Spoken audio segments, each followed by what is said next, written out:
I'm going to read you a story called The Relatives Came.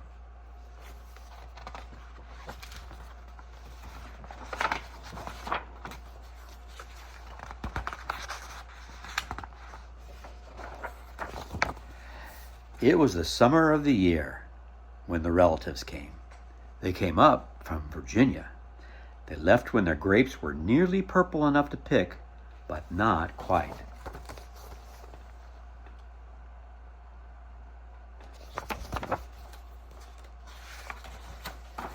They had an old station wagon that smelled like a real car, and in it they put an ice chest full of soda pop and some boxes of crackers and some bologna sandwiches, and up they came from Virginia.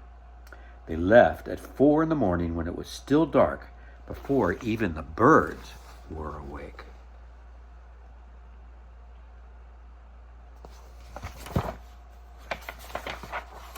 They drove all day long and into the night, and while they traveled along, they looked at the strange houses and different mountains, and they thought about their almost purple grapes back home.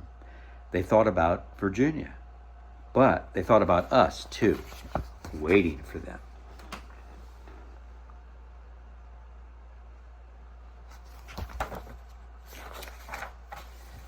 So they drank up all their pop and ate up all their crackers and traveled up all those miles until finally they pulled into our yard.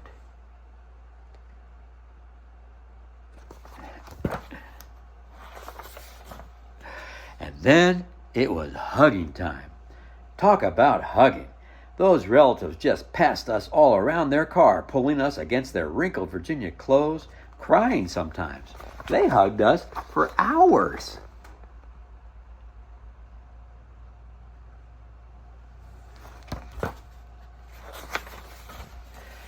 And then it was into the house, and so much laughing and shining faces and hugging in the doorways, you'd have to go through at least 4 different hugs to get from the kitchen to the front room. Those relatives.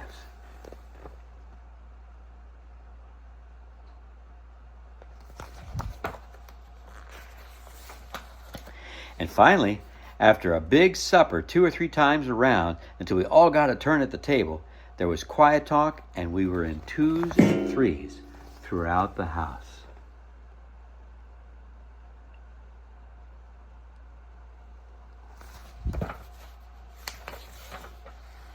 The relatives weren't particular about beds, which was good, since there weren't any extras, so a few squeezed in with us, and the rest slept on the floor, some with their arms thrown over the closest person, and some with the arm across one person and a leg across another. It was different going to sleep with all that new breathing in the house.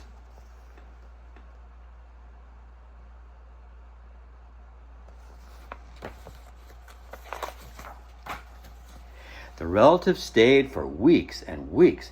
They helped us tend the garden, and they fixed any broken things that they could find.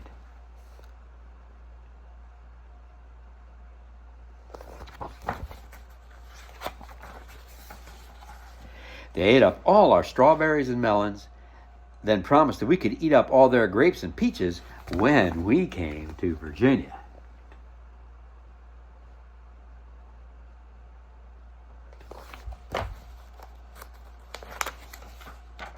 But none of us thought about Virginia much. We were so busy hugging and eating and breathing together.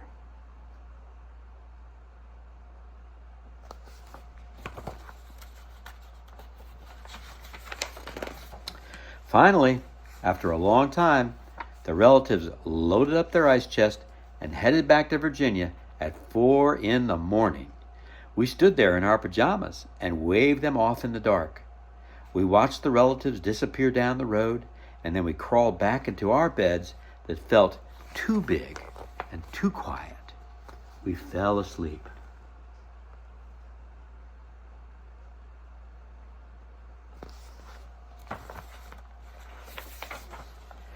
And the relatives drove on all day long and into the night, and while they traveled along, they looked at the strange houses and different mountains, and they thought about their dark purple grapes waiting at home in Virginia.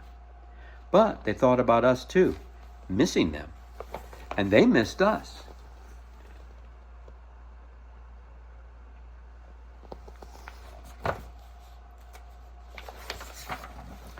And when they were finally home in Virginia, they crawled into their silent, soft beds and dreamed about the next summer.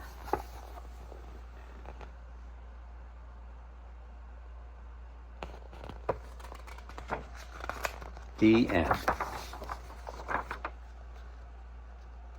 And this is something that my friend Harry Arbuckle wrote, because he and his wife Noreen gave us this book on 13th of December, 1993. And I want to read what he wrote at the end.